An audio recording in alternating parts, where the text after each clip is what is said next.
Del কার্নেগির লেখা how to win friends influence people এর বাংলা রূপান্তর লোক ব্যবহার।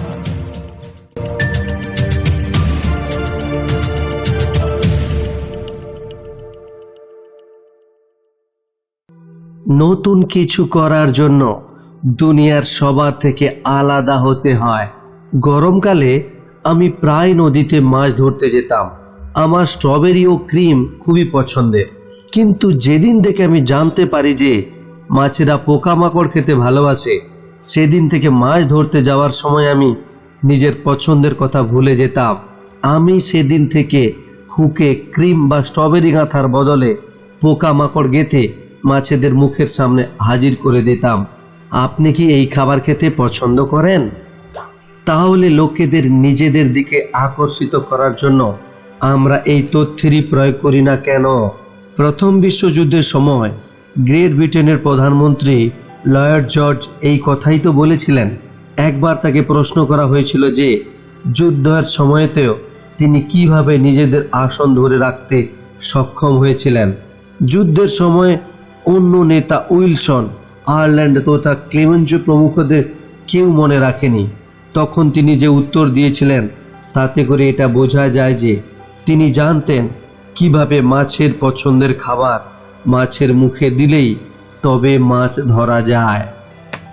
আমরা কি চাই সেটা ভেবে কোনো লাভ নেই। তা ভাব বা সেই ধরনের ভাবাটা মূর্খামি ছাড়া আর কিছুই না। আপনি যা চান তার পিছনে আপনার পছন্দ লুকিয়ে থাকে। অন্যেরা সেই ব্যাপারে কোনো আগ্রহ দেখাবে? আপনি বলুন আপনি কি চান, সেটা অন্যেরা আপনাদের সেই ব্যাপারে কেন আগ্রহ দেখাবে? আমরা আসলে সকলেই শুধু নিজেদের নিয়ে ব্যস্ত, নিজেদের পছন্দ অপছন্দ নিয়ে মাথা ঘামিয়ে থাকি। তাই এই সম্পূর্ণ বিশ্বে অন্যদের প্রভাবিত করার সবচেয়ে ভালো উপায় হলো সামনের লোকের ইচ্ছার কথা শোনো, তাকে গুরুত্ব দেওয়া এবং তার কথা শোনা। এই অনুসারে কথা বলতে হবে যে সে কিভাবে নিজের ইচ্ছা পূরণে সক্ষম হবে, সেই সম্পর্কেও তাকে পরামর্শ দিতে পারেন। আপনি যখনই কাউকে দিয়ে কোনো কাজ করাতে চাইবেন তখন এই কথাটা সর্বদা মাথায় রাখবেন। উদাহরণস্বরূপ, আপনার সন্তান যদি সিগারেট পান করতে শুরু করে তাহলে তাকে বকাঝোকা করে আসক্তি নষ্ট করতে চাইবেন না। আপনি কি চান তা না বলে তার জন্য কি কি ক্ষতি হতে পারে তা বলার চেষ্টা করুন। তাকে বোঝান যে সে যদি সিগারেট না ছাড়ে তাহলে কখনোই বাস্কেটবল খেলতে পারবে না বা কোনো রকম অ্যাথলেটিক্সে কাপ কখনোই জিততে পারবে না। এই বিষয়টা শুধু বাচ্চাদের ক্ষেত্রেই নয়, বরং শিম্পাঞ্জি ও পশুদের ক্ষেত্রেও বিশেষভাবে প্রযোজ্য। একবার ওল্ড ইমরসন ও তার ছেলে একটা বাছুরকে পুকুরে নিয়ে যাওয়ার চেষ্টা করছিলেন। তার ছেলে বাছুরটাকে ধরে টানছিল আর ইমরসন পিছন দিক দিয়ে ধাক্কা মারছিলেন। তারা যেমন নিজের ইচ্ছানুসারে কাজ করছিলেন, বাছুরটাও নিজের ইচ্ছানুসারে কাজই করছিল। সে পা দিয়ে শক্ত করে মাটিটা আঁকড়ে ধরে রাখার চেষ্টা করছিল। সে মাঠ ছেড়ে কিছুতেই পুকুরের দিকে যেতে চাইছিল না।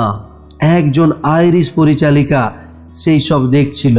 তার ইমরসনের মতো পুস্তক বা নিবন্ধ লেখার ক্ষমতা ছিল না ঠিকই, কিন্তু ইমরসন তার পুত্রের থেকে সংসার সম্পর্কে অনেক বেশি অভিজ্ঞতা ছিল। তখন সে এটাই ভাবছিল যে এই বাছুরটা আসলে কি চাইছে। সে নিজের আঙুলটা বাছুরের মুখের মধ্যে ঢুকিয়ে দেয়। বাছুর মজা করে সেই আঙুলটা চুষতে চুষতে এগিয়ে যায়। যবে থেকে মানুষ পৃথিবীতে এসেছে তখন থেকে সে কিছু না কিছু করে কিছু প্রাপ্ত করে, আর কিছু প্রাপ্ত করার জন্যই কাজ করে। এমনকি রেড ক্রসেও তারাই অর্থ দেয় যারা আপনাদের সাহায্য করতে চায়। আসলে আপনি একটা সুন্দর নিঃস্বার্থ নিজের আত্মার উত্থানের জন্য দেবীয় কোনো কাজ করছেন। ঈশ্বরও মনে করেন যে তুমি আমার গরিব ভাইদের জন্য যে কাজ করছো তা আমার জন্যই করছো। ভেবে দেখুন, আপনার মনে যদি অর্থের চাহিদা বেশি থাকে তাহলে আপনি অন্যদের ভালো করার চেষ্টা করবেন না, তাতে করে কখনোই এই কাজ করবেন না। এমনটাও হতে পারে যে আপনি রেড ক্রস সোসাইটিতে বাধ্য হয়ে চাঁদা দিয়েছেন কারণ মুখের ওপর না করতে পারেননি, বা আপনাকে সেই চাঁদা দেওয়ার জন্য কেউ উৎসাহিত করতে পারে বা করে থাকতে পারে। কারণ যাই হোক না কেন, আপনার মন থেকে ইচ্ছা না হলেও কিছুতেই আপনি সেই চাঁদা দিতেন না। হ্যারি ও ওভারস্টেটের বিখ্যাত পুস্তক ইনফ্লুয়েন্সিং এ হিউম্যান বিহেভিয়ার, এই বইতে তিনি লিখেছিলেন, কর্ম আমাদের মূলগত ইচ্ছা থেকে জন্ম নেয়। তাই ব্যবসা, স্কুল, ঘর বা রাজনীতিতে যারা অন্যদের প্রেরণা দিতে চান, তাদের জন্য সবচেয়ে গুরুত্বপূর্ণ পরামর্শ হলো সবার আগে সামনের লোকের মনে কাজ করার প্রবল ইচ্ছা জাগ্রত করুন। যে এই কাজ করতে পারে তার সাথে সারা দুনিয়া থাকে, আর যে পারে না তাকে সারা জীবন একাই থাকতে হয়। অ্যান্ড্রু কার্নেগি স্কটল্যান্ডের খুবই অভাবের মধ্যে বড় হয়েছিলেন। চাকরি জীবনের শুরুতে তিনি প্রতি ঘন্টায় 2 সেন্ট করে পেতেন, কিন্তু কার্নেগি কোনো একটা সময়তে $365 মিলিয়ন দান স্বরূপ দিয়েছিলেন। এই বিরাট সফলতার পিছনে আসল রহস্য কি ছিল? তিনি প্রথম থেকেই কিভাবে লোকেদের প্রভাবিত করা যায় সেই শিক্ষা পেয়ে গিয়েছিলেন। তিনি মাত্র 4 বছর স্কুলে গিয়েছিলেন, কিন্তু লোকেদের সাথে কিরকম ব্যবহার করতে হয় সেই পাঠ শেখার বিষয়ে তিনি ছিলেন যোগ্য বিদ্যার্থী। একবার তার এক আত্মীয় নিজের 2টি বাচ্চাকে নিয়ে খুবই চিন্তার মধ্যে ছিল। সে বাইরে থাকতো আর সারাদিন এতটাই ব্যস্ত থাকতো যে নিজের বাড়িতে চিঠি লেখার পর্যন্ত সময় ছিল না। এমনকি সে তার মায়ের চিঠির উত্তরও পর্যন্ত দিতে পারত না। তখন কার্নেগি তার আত্মীয়ের সাথে $100 শর্ত করেন যে এইবারে তাকে তার চিঠি আসবেই, কিন্তু তিনি কোনো রকম ভাবে বাচ্চাদের চিঠি লেখার জন্য কোনো রকম চাপ দেবেন না। তারপর কার্নেগি এই 2টি বাচ্চার নামে একটি দীর্ঘ চিঠি লেখেন আর নিচে লিখে দেন যে প্রত্যেকের জন্য $5 করে পাঠানো হলো, কিন্তু সেই চিঠির সাথে কোনো ডলার তিনি পাঠাননি। এরপর বাচ্চারা অতি শীঘ্র কার্নেগির উদ্দেশ্যে চিঠি লেখে, ধন্যবাদ আঙ্কেল অ্যান্ড্রু। তারা ধন্যবাদ জানানোর পরে সেই চিঠিতে আর কি লিখতে পারে আপনি নিশ্চয়ই তা আন্দাজ করতে পারছেন। কিভাবে আপনার কথায় অন্যেরা সাই দেবে তার আর একটা উদাহরণ দিচ্ছি। একটা ক্লিভল্যান্ড হোয়াইর স্ট্যান নোভাকার কথা। সে তোমার কাছে প্রশিক্ষণ নিতে আসতো। সে আমার কাছে প্রশিক্ষণ নিতে আসতো। একদিন সন্ধ্যাবেলায় স্ট্যান বাড়িতে গিয়ে দেখে তার ছোট ছেলে টিম মেঝেতে বসে খুব জোরে জোরে চিৎকার করে কাঁদছে, কারণ পরের দিন তার কিন্ডারগার্টেন স্কুলে যাওয়ার কথা ছিল আর সে সেখানে যেতে চাইছিল না। সেখানে অন্য কেউ থাকলে সে তখনই বাচ্চাটাকে জোর করে ধরে ঘরে নিয়ে যেত আর তার সাথে খুবই খারাপ ব্যবহার করত। কিন্তু স্ট্যান বুঝেছিল যে সে যদি কোনো রকম ভাবে জোর করে তাহলে টিম কিছুতেই সুস্থ মানসিকতা নিয়ে স্কুলে যাবে না। তখন স্ট্যান নিজেকে টিমের জায়গায় রেখে ভাবতে শুরু করে, আমি যদি টিমের জায়গায় থাকতাম তাহলে কি করলে আমি স্কুলে যাওয়ার জন্য উৎসাহ দেখাতাম। তখন তার স্ত্রীও সে বসে টিমের যা যা পছন্দ তার একটা তালিকা বানিয়ে ফেলে। টিম গান গাইতে, নতুন বন্ধু করতে ও ফিঙ্গার পেন্টিং করতে খুবই পছন্দ করত। পরিবারের সমস্ত লোকেরা সেই কাজ করতে শুরু করে। পরিবারের সবাই মিলে ফিঙ্গার পেন্টিং করতে শুরু করে। অদ্ভুত ঘটনা ঘটেছিল। আমার স্ত্রী লিল, আমার বড় ছেলে বব ও আমার এই কাজ করতে খুবই ভালো লাগছিল। টিম দরজা দিয়ে উঁকি মেরে দেখার পর সেও সেই খেলায় অংশ নেওয়ার জন্য আগ্রহ দেখায়। তখন আমি ওকে ওর ভাষায় বোঝানোর চেষ্টা করি যে ফিঙ্গার পেন্টিং শেখার জন্য তাকে কিন্ডারগার্টেন যেতে হবে। সেখানে সে আরও অনেক মজার খেলা শিখতে পারবে।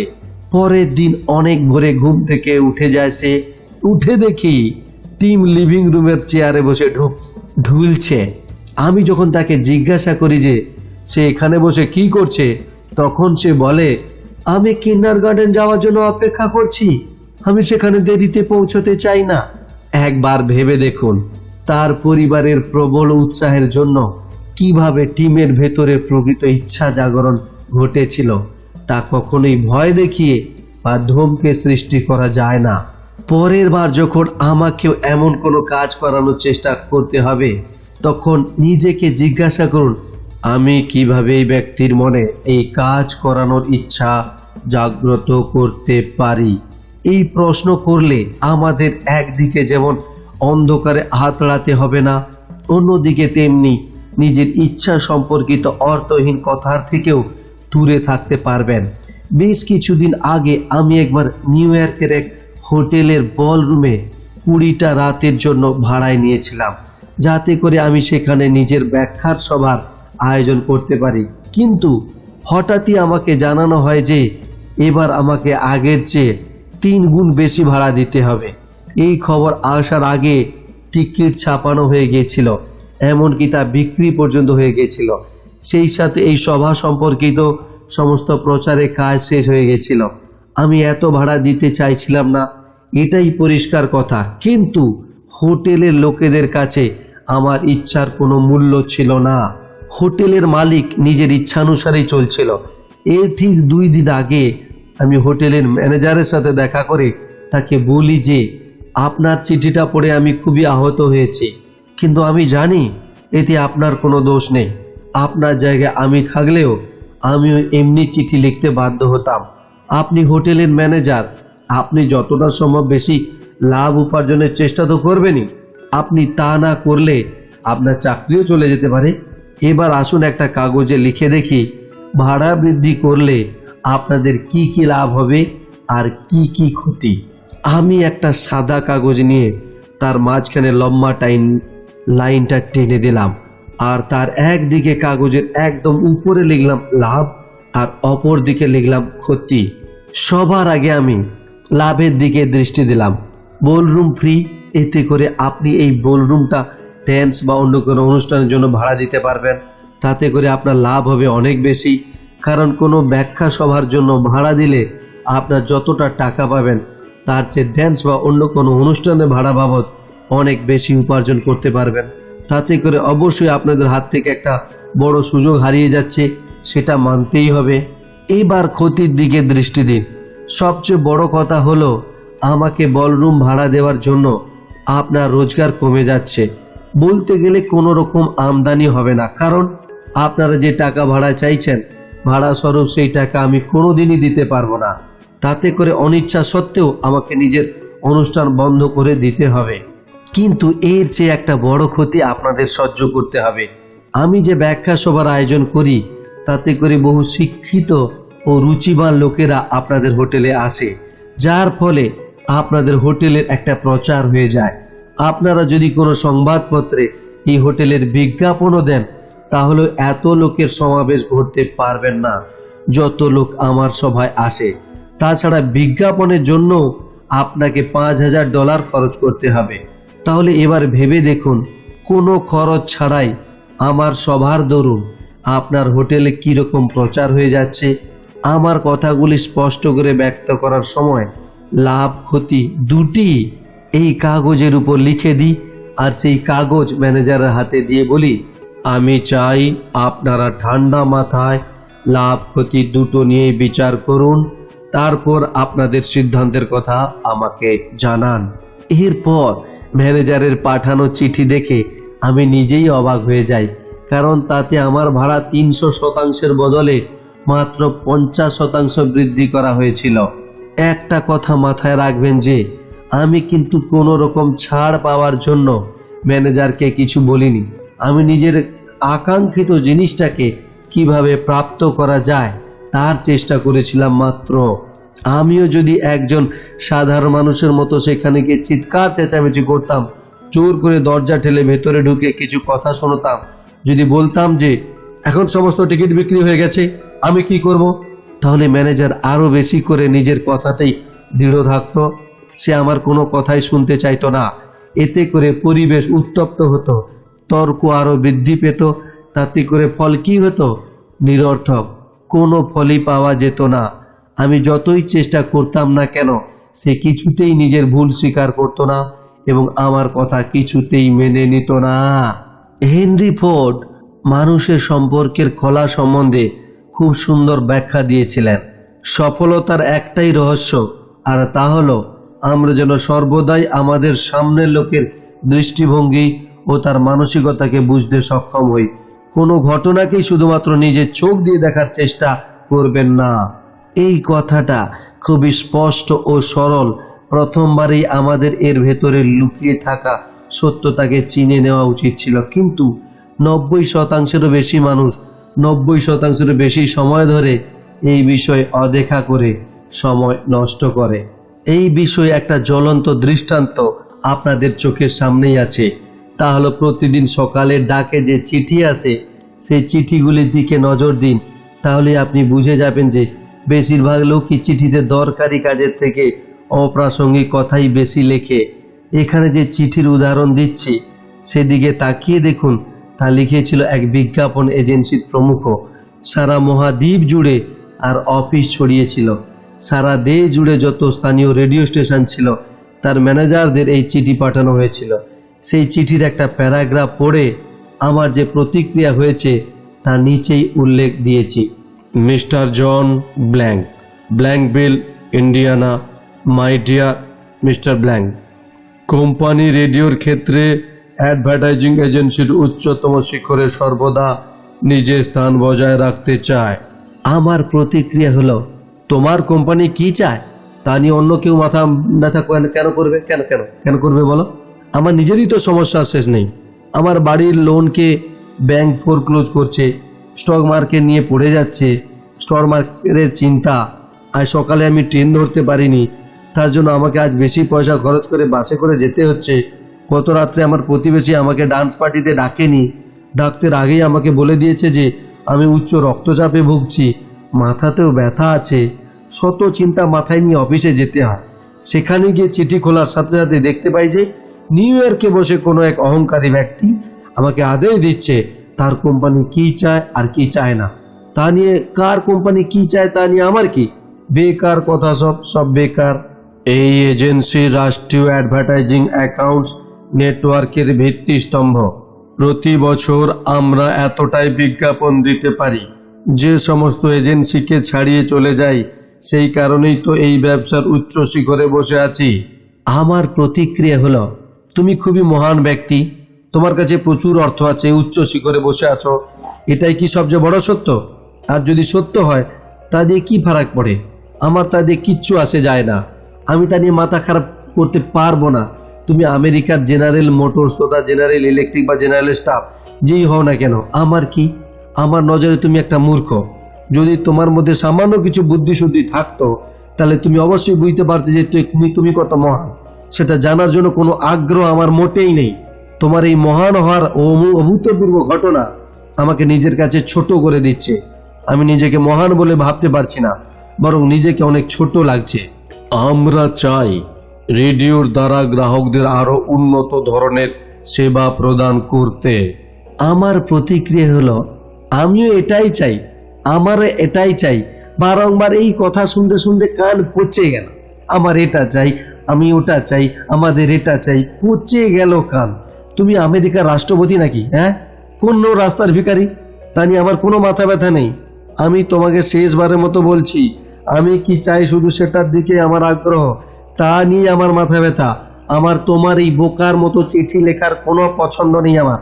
চিঠিতে কি সব লিখে ফেলাচ্ছ সব, তা নিয়ে কোনো রকমের উল্লেখ নেই আমার। সেই কারণে আপনি কি আপনাদের সপ্তাহে যে বিশেষ তালিকা প্রকাশিত হয় তাতে কোম্পানির নাম সংযুক্ত করতে পারবেন? বুদ্ধিমত্তাপূর্ণ বুকিং এর সময় যদি বিস্তৃতভাবে কোম্পানি সম্পর্কে জানিয়ে দেওয়া যায় তাহলে এজেন্সির জন্য তা খুবই লাভজনক ও কার্যকারী বলে প্রমাণিত হবে। আমার প্রতিক্রিয়া, বিশেষ তালিকা? তোমার এত সাহস! আগেই তো তুমি নিজের কোম্পানির মহিমা কীর্তন করতে করতে আমার কানের মাথা খেয়েছ। আমি নিজেই নিজের চোখে গুরুত্বহীন হয়ে গেছি, আর এখন তুমি আশা করছো যে আমি তোমার কোম্পানির নাম বিশেষ তালিকা অন্তর্ভুক্ত করে দেব? আর তুমি এতটাই কৃতজ্ঞ যে একবারও কৃপা করে কথাটা লেখার প্রয়োজন মনে করলে না? তুমি যত শীঘ্র সম্ভব এই চিঠির উত্তর দাও, আর এটাও বলো যে বর্তমান সময়ে আমরা কি করছি।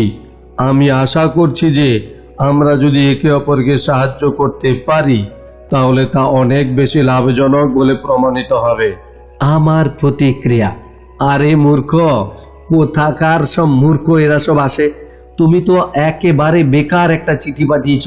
পাতা ছড়ার সময় গাছের পাতাগুলি যেমন চারিদিকে ছড়িয়ে পড়ে, তোমার চিঠির বক্তব্যগুলি ঠিক ততটাই ছড়িয়ে ছিটিয়ে আছে। আমি নিজের ঋণ আর রক্তচাপ নিয়ে আগে থেকেই যথেষ্ট চিন্তার মধ্যে আছি, আর সেই সময় অবস্থায় তুমি আশা করছো যে আমি খুব শান্ত মনে বসে তোমার চিঠি পড়বা, আবার সেই সাথে সাথে চিঠির উত্তরও শীঘ্র পাঠাতে হবে তোমাকে। আরে তোমার কি কোনো কাজ নেই? আর একটা কথা, তুমি আমাকে আদেশ দেওয়ার কে? হে কে কে তুমি? হ্যাঁ কে? তোমার মতো এত আমাদের দুনিয়ায় এই যে দুজনের লাভ হবে তুমি আমার কথা ভেবেছো? খুবই ভালো কথা, কিন্তু তোমার কিসে লাভ তা নিয়ে আমার কোনো মাথা ব্যথা নেই। আরে সেই ব্যাপারে তুমি পরিষ্কার করে কিছু লেখাও নি। আপনার একান্ত জন ডো, ম্যানেজার, রেডিও বিভাগ। পুনশ্চ ব্ল্যাঙ্ক বিলে জেনারেলের সাথে সংলগ্ন রিপ্রিন্ট আপনার অবশ্যই পছন্দ হবে, আর আপনি আমাকে নিজের স্টেশনে সম্প্রচারিত করতে চাইবেন। আমার প্রতিক্রিয়া হলো, কমপক্ষে পুনশ্চ লিখে এমন কিছু তো লিখেছ যা আমার কাছে, তাহলে এই কথাগুলি দিয়েই নিজের চিঠি লেখা শুরু করতে পারতে। এখন আর কোনো লাভ নেই। বিজ্ঞাপন জগতের এমন একজন মানুষ যেখানে এতগুলি বেকার কথা লিখে কোনো মানুষের সময় নষ্ট করার মতো অপরাধ করতে পারে, সে অবশ্যই কোনো না কোনো মানসিক সমস্যায় ভুগছে। আমরা বর্তমানে কি করছি সেটা জেনে তোমার লাভ কি?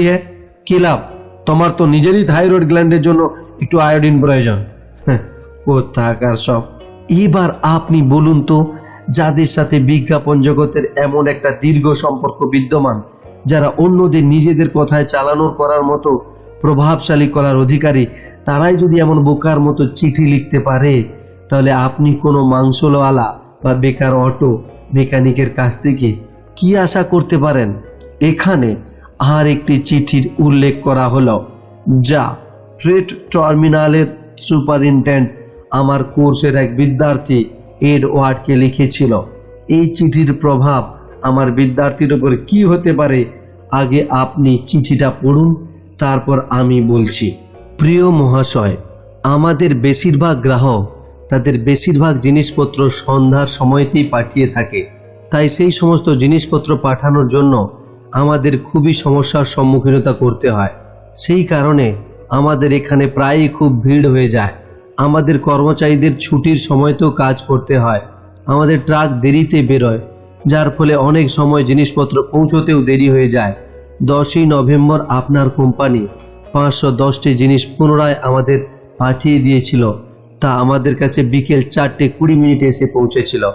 আপনার একান্ত জেবি সুপারিনটেন্ডেন্ট।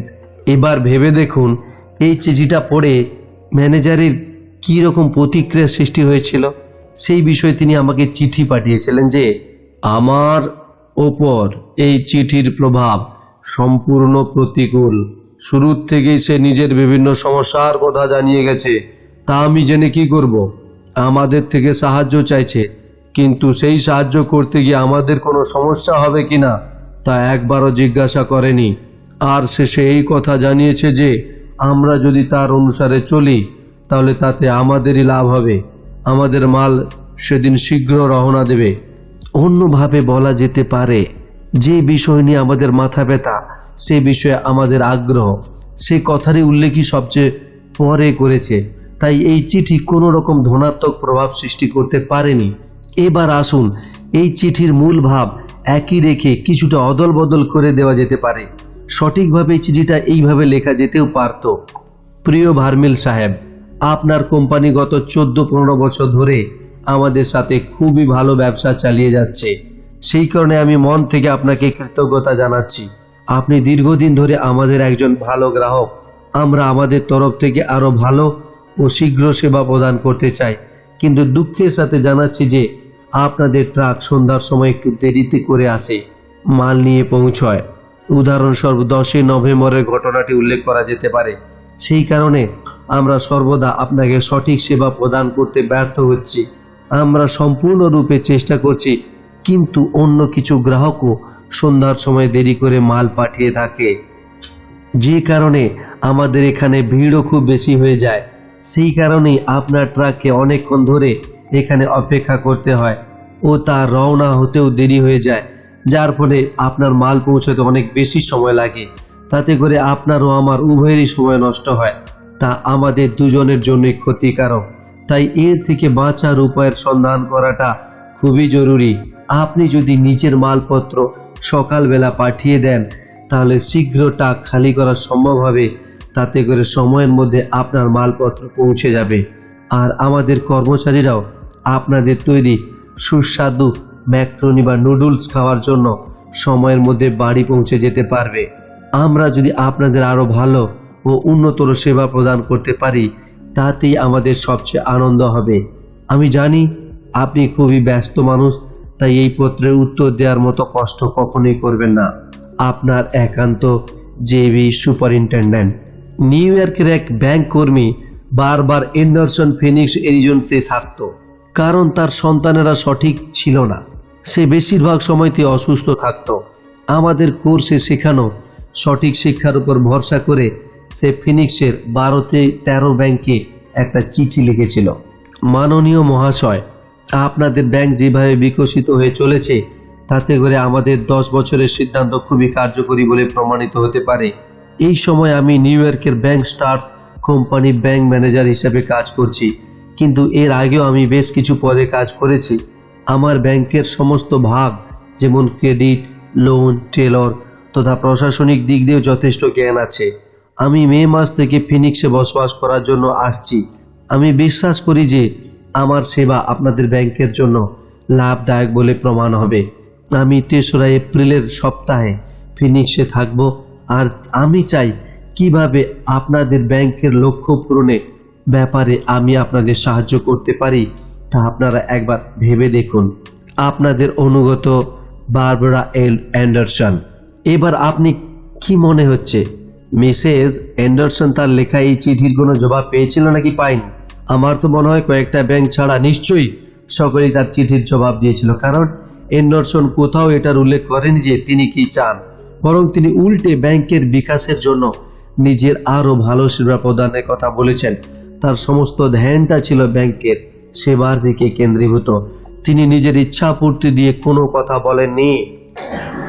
আজ আপনি ফুটপাতে অগণিত সেলসম্যান দেখতে পাবেন, যাদের চোখ মুখ দেখলেই আপনাদের তরফ থেকে হতাশ ও ক্লান্ত বলে মনে হবে, কারণ তারা শুধু লাভ অর্থাৎ নিজেদের প্রয়োজনের কথাই ভাবে। কিন্তু আমি বা আপনি কেন তার থেকে এই জিনিসটা কিনবো তা নিয়ে কখনো ভাবে না। প্রত্যেকে সর্বদা নিজেদের সমস্যা সমাধানের চেষ্টা করে। যদি সেলসম্যান নিজের কথার দ্বারা এটা বুঝিয়ে দেয় যে তার থেকে জিনিস কিনলে আমাদের সমস্যার কেন এবং কিভাবে সমাধান হয়ে যাবে, তাহলে তাতে নিজের মালপত্র বিক্রি করার প্রয়োজন হবে না। আমরা নিজেরাই তার জিনিসপত্র কেনার আগ্রহ দেখাবো। আর একটা গুরুত্বপূর্ণ বিষয় হলো, গ্রাহকরা যেন সর্বদা এটা অনুভব করতে পারে যে তারা কেন জিনিস কিনছে, তাদের কোনো জিনিস গুছিয়ে দেওয়া হচ্ছে এমন অনুভব যেন না আসে। এই সমস্ত কারণেই বহু সেলসম্যান সারা জীবন ধরেও সফল হতে পারে না, কারণ তারা সর্বদা নিজেদের দৃষ্টিভঙ্গি দিয়ে বিচার করে। তারা কখনোই গ্রাহকদের চোখ দিয়ে বিচার করে না। এখানে এই বিষয়ে একটা উদাহরণ দেওয়া হয়েছে। বেশ কয়েক বছর আমি ফরেস্ট হিলে ছিলাম। গ্রেটার নিউ ইয়র্কের মধ্যভাগে একটা ছোট্ট কলোনির মধ্যে আমার বাড়ি ছিল। একবার আমি খুবই তাড়াহুড়ো করে স্টেশনের দিকে যাচ্ছিলাম। হঠাৎই রাস্তায় আমার সাথে রিয়েল এস্টেট অপারেটরের সাথে দেখা হয়ে যায়। ওই এলাকায় সে বেশ কয়েক বছর ধরে জমি বাড়ি কেনার বেচার কাজ করছিল। সে ফরেস্ট হিল সম্পর্কে যথেষ্ট ওয়াকিবহাল ছিল। তাই আমি তাকে জিজ্ঞাসা করে বসি যে আমার বাড়িটা মেট্রোর ল্যাথ দিয়ে তৈরি নাকি হলো স্টাইলস দিয়ে। সে বলে দেয় যে এই বিষয়ে কিছু জানে না, কিন্তু তার পরিবর্তে সে আমাকে নিজের থেকেই এমন একটা কথা বলে যে যা আমি আগে থেকেই জানতাম। আসলে ইচ্ছা থাকলে আমি আগেই ফরেস্ট হিলস গার্ডেন অ্যাসোসিয়েশন থেকে এর খবর নিয়ে যেতে পারতাম। পরের দিন সকালে আমি তার একটা চিঠি পাই, কিন্তু সেই চিঠিতে আমার বাড়ির সম্পর্কিত কোনো তথ্য ছিল না।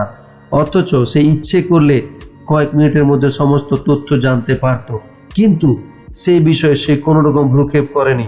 পুনরায় সে আমাকে বলেছিল যে আমি টেলিফোন করেও সেই সব তথ্য সংগ্রহ করতে পারি, আর পরে এই কথা বলে যে আমি যেন তার কাছ থেকে একটা জীবন বীমা করে নিই।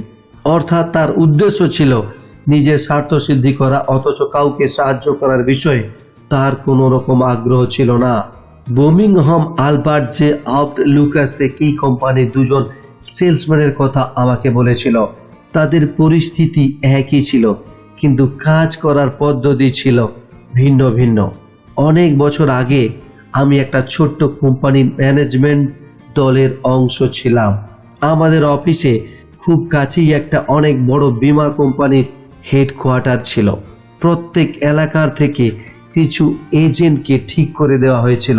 সেই নিয়ম অনুসারে আমাদের কোম্পানির আগে দুজন এজেন্ট এসে গেছিল, যাদের নাম আমি রেখেছিলাম জন এবং কার্ল।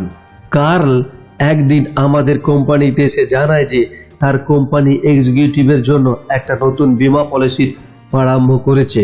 পলিসি সম্পর্কে সমস্ত কিছু পরিষ্কারভাবে জানার পর সেই সম্পর্কে আমাদের আরও জানাবে, তখন সে পুনরায় আমাদের কাছে আসবে, সেই কথাই জানায়। এই দিন ফুটপাতে জনের সাথে দেখা হয়। তখন সে চিৎকার করে বলে, একটু দাঁড়াবেন, দয়া করে একটু দাঁড়ান না, আমার কাছে আপনাদের জন্য একটা ভালো খবর আছে। সে খুবই রোমাঞ্চ সহকারে উৎসুকতার সাথে বলে যে তাদের কোম্পানি মার্কেটে একটা খুব ভালো পলিসি এনেছে। কার্ল এই পলিসির কথাই আমাদের বলেছিল, কিন্তু খুবই সহজ সুরে, সহজভাবে। তারপর জন বলে, আমি চাই আপনি এর প্রথম গ্রাহক হন। তারপর সে এই পলিসি সম্পর্কে বিস্তারিতভাবে আমাকে সব জানায়, আর একেবারে শেষে বলে যে এই পলিসিটা একদমই নতুন, আর আমি কাল অফিসে গিয়ে এই সম্পর্কে সম্পূর্ণ তথ্য একত্রিত করে নেব। এর মধ্যে বাকি সমস্ত আনুষ্ঠানিকতা পূরণ করে নিতে হবে, মানে আমি ফর্ম পাঠিয়ে দেব, তাতে আপনি হস্তান্তর করে দেবেন, যাতে করে কোম্পানি আপনাকে ব্যক্তিগত সেবাও প্রদান করে। তার কথা বলার মধ্যে এতটাই উৎসাহ ছিল যে আমার মধ্যেই উৎসাহের সঞ্চার হয়। তখন আমারও পলিসিটা করার ইচ্ছে হচ্ছিল, অথচ তখনই পর্যন্ত এই পলিসি সম্পর্কে আমি তেমনভাবে কিছুই জানতাম না। পরে আমরা সমস্ত তথ্যের জন্য থেকেই জানতে পারি, তাতে করে যে ঘটনাটা ঘটেছিল তা হলো জন প্রত্যেককে একটা করে পলিসি বিক্রি করতে সক্ষম হয়েছিল। তাতে আমাদের কভারেজও কয়েক গুণ বৃদ্ধি পেয়েছিল। আমরা এই পলিসি কালকেরও থেকেও কিনতে পারতাম, কিন্তু সে তা আমাদের ইচ্ছারূপী আগুনকে হাওয়া দেওয়ার চেষ্টাই করেনি। এই সম্পূর্ণ পৃথিবীতে স্বার্থপর লোকেদের অভাব নেই। যারা শুধুমাত্র নিজেদের ভালোর কথা ভাবে, অন্যদের কি হলে সেই নিয়ে তাদের কোনো মাথা ব্যথা নেই। অথচ এই স্বার্থপর লোকেদের মাঝখানে এমন দুই একজনের সন্ধান পাওয়া যায় যারা নিঃস্বার্থভাবে অন্যদের সাহায্য করার জন্য এগিয়ে আসে। এমন লোকেরা নিজেদের লাভের কথা ভাবে না, আপনার থেকেই তারা লাভবান হয়ে যায়, কারণ এমন লোকেদের প্রতিযোগী সংখ্যা থাকে নামমাত্র। ওভেন ডি ইয়ং ছিলেন আমেরিকার প্রসিদ্ধ উকিল ও বিজনেস লিডার। তিনি একবার বলেছিলেন, যে ব্যক্তি নিজেকে অন্যদের স্থানে রাখতে পারে সে অন্যদের মস্তিষ্কের কাজ করার প্রক্রিয়া বুঝে যায়। তাদের কখনোই এই নিয়ে চিন্তা করা উচিত নয় যে তাদের ভবিষ্যৎ উজ্জ্বল নাকি অন্ধকার। এই বইটা পড়ার পর যদি আপনি এই কথাটি ঠিক করে নেন যে কিভাবে আপনি অন্যদের দৃষ্টিভঙ্গি দিয়ে কেন বিষয় বোঝার চেষ্টা করবেন তথা কোনো পরিস্থিতিতে কোন চোখে দেখবেন, তাহলে তা আপনার জীবন মাইলস্টোন হয়ে দাঁড়াবে। অন্য কোনো ব্যক্তির দৃষ্টি দিয়ে কোনো পরিস্থিতির বিচার করা বা কোনো কাজ করার ইচ্ছা জাগ্রত করার অর্থ এই নয় যে আপনি সামনের ব্যক্তিকে মানসিক বা শারীরিক দিক দিয়ে শোষণ চাইছেন বা নিজের আঙুল সোজা রেখে কোনো কার্য হাসিল করতে চাইছেন। আপনাকে এমন কোনো রাস্তা খুঁজে বার করতে হবে যাতে উভয়েরই লাভ হয়। যেমন ধরুন, মিস্টার ভর্মিল যে চিঠি লিখেছিলেন তাতে যে পরামর্শ ছিল, তাতে যে চিঠি পাঠিয়েছিল তার এবং যাকে পাঠানো হয়েছিল তারও লাভের কথাই বলা ছিল। মিসেস অ্যান্ডারসন ও ব্যাংক উভয় এই চিঠির জন্য লাভবান হয়েছিল, কারণ তাতে করে মিসেস অ্যান্ডারসন খুব ভালো একটা চাকরি পেয়ে গেছিলেন, সেই সাথে ব্যাংকও একটা ভালো ও যোগ্য কর্মচারী লাভ করতে সক্ষম হয়েছিল। একইভাবে বিমার এজেন্ট জন মে লুকাসের বিমা করার সুবাদে সেই বিমার কমিশন প্রাপ্ত করতে সক্ষম হন। অন্যদিকে মে লুকাসও একটা বড় বিমা পলিসি প্রাপ্ত করতে পারেন। সেল আইল কোম্পানির মাইকেল হিডনের অভিজ্ঞতা থেকেও এই কথাই জানা যায় যে কিভাবে অন্য ব্যক্তিদের মনে কাজের প্রতি আগ্রহের সৃষ্টি করে উভয় পক্ষই লাভবান হতে পারে। মাইকেল বারবিক রোড আইল্যান্ডের এই কোম্পানির টেরিটরি সেলসম্যান ছিল। সে নিজের জেলার টপ সেলসম্যান হয়ে ওঠার স্বপ্ন দেখত, কিন্তু একটা সার্ভিস স্টেশনের জন্য সে টপ সেলসম্যান হয়ে উঠতে পারছিল না। এই স্টেশনের মালিক বুড়ো হয়ে গিয়েছিল আর তার মনে কোনো রকম আধুনিকীকরণের কোনো ইচ্ছাই ছিল না। এই স্টেশনের অবস্থা ছিল খুবই খারাপ, বলা যায় একেবারেই বেহাল। সেই কারণে তার বিক্রিও ক্রমাগত কমে আসছিল। মাইক বহু চেষ্টা করে ম্যানেজারকে এই স্টেশন আধুনিকরণ করার বিষয়ে রাজি করতে পারে, কিন্তু রাজি করালেও কাজের বিষয়ে কোনো অগ্রগতির ছাপ সে দেখতে পাচ্ছিল না। সেই কারণে সে ঠিক করে যে সে ম্যানেজারকে দিয়ে এলাকার সবচেয়ে বড় সেল স্টেশন যাবে আর তাতে তা দেখাবে। নতুন স্টেশনের সুযোগ সুবিধা দেখে ম্যানেজার অবাক হয়ে যায়। মাইকেরও আশ্চর্যের সীমা ছিল না। পরে সে দেখে যে ম্যানেজারও নিজের স্টেশনের নবীকরণ করে নেয়, তাতে তার বিক্রিও কয়েক গুণ বৃদ্ধি পেয়েছিল। আর এদিকে মাইকও তার জেলার টপ স্পটে পৌঁছে যায়। একই বিষয় নিয়ে আলোচনা করা, তর্ক বিতর্ক করে যুক্তি দেখি কোনো রকম লাভ হয়নি। ম্যানেজারকে আধুনিক স্টেশন দেখানোর পরেই তার মনে তীব্র ইচ্ছার জাগরণ ঘটানো সম্ভব হয়েছিল, যার ফলে মাইক আর ম্যানেজার উভয়েরই লাভ হয়। বেশিরভাগ বিদ্যার্থী স্কুল কলেজে গিয়ে ভার্জিল গ্রামার পড়তে তো শিখে যায়। তারা ক্যালকুলাসের রহস্য ভেদ করতে শুরু করে, কিন্তু তাদের মস্তিষ্ক কিভাবে কাজ করবে সেই বিষয়ে কিছুই জানতে পারে না। উদাহরণস্বরূপ, একবার আমি ইনফেক্টিভ স্পিকিংয়ের জন্য অল্প বয়সী কলেজ গ্র্যাজুয়েট ছাত্রছাত্রীদের উদ্দেশ্যে একটা কোর্সের আয়োজন করেছিলাম। এই সমস্ত যুবকদের মধ্যে একটা বড় এয়ার কন্ডিশনার নির্মাতা ক্যারিয়ার কর্পোরেশনের কর্মচারী হিসাবে কাজ করার কথা ছিল। তাদের মধ্যে একজন যুবক অন্যদের এটা বোঝানোর চেষ্টা করছিল যে তারা যেন নিজেদের খালি সময়ে বাস্কেটবল খেলে। সে তাদের বলেছিল, আমি চাই তোমরা সকলেই বাস্কেটবল খেলতে শুরু করে দাও। আমার এই খেলাটা খেলতে খুবই ভালো লাগে, কিন্তু জিমে আমি এই খেলার জন্য পর্যাপ্ত খেলোয়াড় পাই না। তাই তোমরা আজ রাতে অবশ্যই সকলে জিমে এসো, কারণ আমি বাস্কেটবল খেলার জন্য খুবই উদ্গ্রীব। একটু খেয়াল করে দেখুন তো, সে একবারও ভেবেছিল কি অন্যেরা কি চায়? আপনি কেন জিমে যেতে চাইবেন? সে কি চায় না চায় তা নিয়ে আপনি কেন মাথা ব্যথা করবেন? এর পরিবর্তে সে যদি এইভাবে বলতো যে জিমে গেলে তারা খুবই লাভবান হবে, তাতে করে তাদের উৎসাহ একটু হলেও বৃদ্ধি পেত। উৎসাহ বৃদ্ধির অর্থ হলো খিদে বৃদ্ধি পাওয়া। তাতে করে মস্তিষ্ক দ্রুত গতিতে কাজ করতে শুরু করে। আর খেলতে কার না ভালো লাগে, বা তাক যা কোনো আনন্দ পায়, সেক্ষেত্রে সাথীরা অবশ্যই তার কথা নিয়ে বিচার করে দেখত, আর লাভ উভয়ের পক্ষেরই হতো। সেই কারণে আমি প্রফেসর ওভারস্ট্রিটের লাভজনক পরামর্শকে পুনরায় একবার বলতে চাই। সবার আগে আপনার সামনে লোকের মনে কাজ করার প্রবল ইচ্ছা জাগ্রত করুন। যে এই কাজটা করতে পারবে, সারা দুনিয়া তাকে তাদের হাতের মুঠোয়। আর যে এই কাজ করতে অসফল থেকে যাবে, তাকে সারা জীবন একাই কাটাতে হবে। আমাদের প্রশিক্ষণ শিবিরের এক বিদ্যার্থীকে সর্বদা তার বাচ্চাদের নিয়ে টেনশন করতে দেখতাম। সে সর্বদা তাদের নিয়ে চিন্তার মধ্যে থাকতো, কারণ তার বাচ্চারা ঠিকমতো খাওয়া দাওয়া করতো না। সেই কারণে তাদের ওজনও খুবই কম ছিল। এক্ষেত্রে অধিকাংশ বাবা মা যা করে তারাও তাই করেছিল।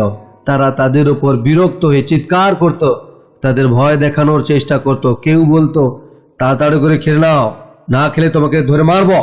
কিন্তু এই কথা কেউ বলতো না, তাড়াতাড়ি না খেলে বড় হবে কিভাবে, বা তাড়াতাড়ি করে খেয়ে তাড়াতাড়ি বড় হয়ে দেখাও দেখি। বাচ্চারা বালিতে ভরা সমুদ্রের তটে খেলে, কিন্তু এই বালির একটা কণা কখনোই তাদের দৃষ্টি আকর্ষণ করে কি? পৃথিবীর কোনো পিতা মাতাই এটা ভুলেও আশা করে না যে 3 বছরের ছোট বাচ্চা তার মতো করে ভাবে। 30 বছরে একটা মানুষের দৃষ্টিভঙ্গি দিয়ে সে সব কিছু বিচার করবে, কিন্তু সে এটাই করে, সে তার মতো করে বাচ্চাদের সাথে ব্যবহার করতে চায়। এই পিতা নিজের ভুল বুঝে পেরেছিল। সে বুঝেছিল যে সে তার মতো করে তাদের দেখার বোকামি করছে। সে বুঝেছিল যে আমাকে নিজের ইচ্ছা ত্যাগ করে এটা দেখতে হবে যে বাচ্চারা কি চাইছে। এইভাবে নিজের দৃষ্টিভঙ্গি বদলানোর পর সে নিজেই নিজের সমস্যার সমাধান দেখতে পেয়ে গেছিল। তার বাচ্চারা তাদের ছোট ছোট তেপায়া সাইকেল চালাতে খুবই ভালোবাসত। সেই ভালোবাসার থেকেই তাদের খাওয়া শুরু করানোর রাস্তা খুঁজে পায়। এই পাড়াতেই একটা বড় ছেলে থাকতো। সে ছোট ছোট বাচ্চাদের থেকে সাইকেল ছিনিয়ে নিয়ে নিতে এবং সে চালাতো। ছোট্ট বাচ্চারা দৌড়ে গিয়ে তাদের মায়ের কাছে নালিশ করত। তখন মারা এসে বড় বাচ্চাটার থেকে সাইকেল কেড়ে নিয়ে আবার তাদের বাচ্চাদের দিয়ে দিত। এটা ছিল প্রায় প্রতিদিনের ঘটনা। বাচ্চাদের মানসিকতা বোঝার জন্য কোনো শার্লক হোমসের প্রয়োজন হয় না। তাদের গর্ব, তাদের রাগ, তাদের নিজের আরো সুন্দর করে তোলার উচ্চাকাঙ্ক্ষা সবকিছুই তাদের মারা এক পলকে বুঝতে পেরে যায়। এইবার আমার স্টুডেন্ট তার বাচ্চাদের বলে যে তোমরা যদি ভালো করে পেট ভরে খাও তাহলে শক্তিশালী হয়ে উঠবে আর বড় বাচ্চাদের সাথে সংঘর্ষ করতেও শিখে যাবে। যেদিন থেকে বাচ্চাদের মনে এই গুন্ডা বাচ্চাটাকে মারার ইচ্ছা জাগ্রত হলো, সেদিন থেকে তারা পেট ভরে খেতে শুরু করলো। এই বাচ্চারা সবুজ শাক সবজি, দুধ, পনির, ফল, রুটি সবকিছুতে আনন্দের সাথে খেতে শুরু করে, যাতে তাড়াতাড়ি বড় হয়ে ওই বড় বাচ্চাটাকে হারাতে পারে।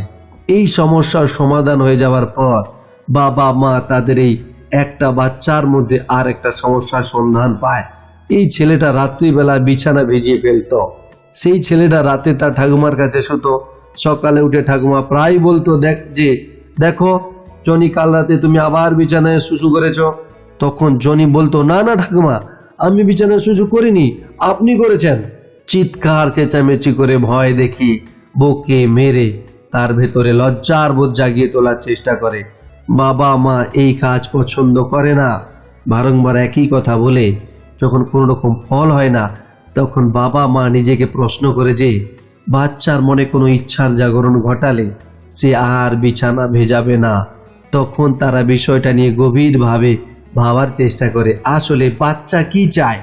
সবচেয়ে বড় কথা হলো সে তার বাবার পাজামা পরতে চাইতো, নিজের ঠাকুমার মতো নাইট গাউন নয়। ঠাকুমা তার এই কুঅভ্যাসের জন্য খুবই বিব্রত হয়ে উঠেছিল। একদিন তার ঠাকুমা তাকে বলে যে সে যদি বিছানা ভেজানো বন্ধ করে দেয় তাহলে একটা নয় দুটো পাজামা তাকে কিনে দেওয়া হবে। আর একটা কথা হলো সে আলাদা বিছানায় শুতে চাইতো, আর ঠাকুমা তার সেই কথা শুনতে রাজিও হয়ে যায়। একদিন তার মা তাকে নিয়ে ব্রুকলিনের একটা বড় ডিপার্টমেন্টাল স্টোরে যায়, আর সেখানে গিয়ে একজন সেলস গার্লকে বলে আমার এই নতুন মহাশয় বিশেষ কিছু জিনিসপত্র কেনাকাটা করতে চায়। সেলস গার্লও তাকে বিশেষ কিছু গুরুত্ব দিয়ে বলেন, বলুন ইয়ং ম্যান, আমি আপনার কি সেবা করতে পারি? বাচ্চাটা একটু বুক ফুলিয়ে বলে, আমার নিজের জন্য একটা আরামদায়ক বিছানা চাই। তাকে বিভিন্ন বিছানা দেখানো হচ্ছিল। তার মা সেই সেলস গার্লকে একটু ইশারা করে কোনটা তার পছন্দ সেটা জানিয়ে দেয়, আর সেলস গার্লও তাকে সেই বিছানা কিনতেই রাজি করিয়ে ফেলে। বিছানা বাড়িতে চলে এসেছিল। রাতে যখন তার বাবা অফিস থেকে বাড়ি ফেরে তখন বাচ্চাটা দৌড়ে তার বাবার কাছে আসে আর বাবার হাত ধরে নিয়ে যায় তার বিছানাটা দেখানোর জন্য। সে খুবই উৎসাহিত বোধ করছিল। সে বলেছিল, এই বিছানাটা আমি নিজে কিনে এনেছি। বাবাও তখন চার্লস সাহেবের পরামর্শ অনুসারে এই বিছানাটা দেখে মন খুলে তার প্রশংসা করে। তারপর বাবা বলে, কিন্তু এত সুন্দর বিছানাতে যদি তুমি শুশু করো তাহলে তো এটা একেবারেই খারাপ হয়ে যাবে। সঙ্গে সঙ্গে বাচ্চাটা বলে, প্রশ্নই ওঠে না, আমি কিছুতেই এই বিছানাটাতে খারাপ করব না। বাচ্চাটাও নিজের প্রতিশ্রুতি খেয়াল রাখে, কারণ এই প্রতিশ্রুতির সাথে যুক্ত ছিল তার গর্ব। তার নিজের জন্য একটা বিছানার প্রয়োজন ছিল, তাতে সে নিজের বাবার মতো পাজামা পরে শুতো। সে নিজেকে তার বাবার মতোই বড় বলে ভাবতে শুরু করে। আমাদের কোর্সে আর একজন বিদ্যার্থীকে কে.টি. ডচম্যান ছিল, টেলিফোন ইঞ্জিনিয়ার। সেও তার 3 বছরের মেয়েকে কিছুতেই সকালে জল খাবার খাওয়াতে পারতো না। বকে মেরে ভালো কথা বলে কোনো কিছুতেই কোনো ফল হতো না, কারণ বাচ্চাটাও ছিল খুব জেদি। তারপর বাবা মা নিজেদের প্রশ্ন করে, আমরা কি করলে আমাদের মেয়ে খেতে ইচ্ছে হবে? এই ছোট্ট 3 বছরের মেয়েটা তার মাকে নকল করতে খুবই ভালোবাসত। তাতে সে আনন্দ পেত। সে দ্রুত তার মায়ের মতো বড় হতে চাইতো। একদিন সকালে তারা তার মেয়েকে বলল যেন তার মায়ের মতো সকালে জল খাবার নিতে হাতে বানিয়ে নেয়। সে গ্যাসের সামনে চেয়ারের উপর বাচ্চাটাকে বসিয়ে দেয়। এই ছোট্ট বাচ্চারা যখন কড়াতে নিজের জন্য কিছু বানাচ্ছিল তখন তার বাবা রান্নাঘরে আসে। সে তার বাবাকে দেখে খুব উৎসাহের সাথে বলে, দেখো বাবা, আজ আমি নিজের জন্য জল খাবার বানাচ্ছি। সেদিন এই মেয়েটা কেউ ছিল না বলাতেই 2 বার জল খাবার খায়। সেদিন এই মেয়েটা কেউ কিছু না বলাতেও 2 বার জল খাবার খায়, অর্থাৎ সে নিজের তৈরি খাবারটা খুব ভালো করে খাচ্ছিল। সে খাবার তৈরি করতে পেরে আত্ম অভিব্যক্তির আর একটা নতুন পথ খুঁজে পেয়েছিল। আত্ম অভিব্যক্তি মানুষের স্বভাবের জন্য সবচেয়ে বেশি জরুরি। উইলিয়াম ভিন্টারের এই কথা চিরস্মরণীয় রাখার মতো। তাহলে আমি নিজের ব্যবসার ক্ষেত্রে এই কথাগুলি প্রয়োগ করতে পারবো না কেন? আমাদের মস্তিষ্কে যখনই কোনো ভালো বিচার আসে তখন তা আমাদের বিচার হিসাবে অন্যদের সামনে তুলে ধরা উচিত না, তা আমাদের এমন করে তুলে ধরতে হবে যাতে মনে হয় এমনি কথাটা উপস্থাপিত হয়েছে। তখন আপনার সামনের ব্যক্তিও সেই কথা নিয়ে ভাববে, তখন সে আপনার কথা নিয়ে বিচার করবে, আর আপনার কোনো রকম প্রচেষ্টা ছাড়াই সে আপনার কথা মেনে নেবে। তাই সর্বদা মনে রাখবেন, সর্বপ্রথম আপনার সামনের লোকেদের মধ্যে কোনো কাজ করার জন্য প্রবল ইচ্ছা জাগ্রত করুন। যে এই কাজ করতে পারবে সারা পৃথিবী তার মুঠোতে থাকবে। যে তা করতে অসমর্থ হবে তাকে সারা জীবন একাই থেকে যেতে হবে। সামনের লোকের মনে কাজ করার প্রবল ইচ্ছা জাগ্রত করুন।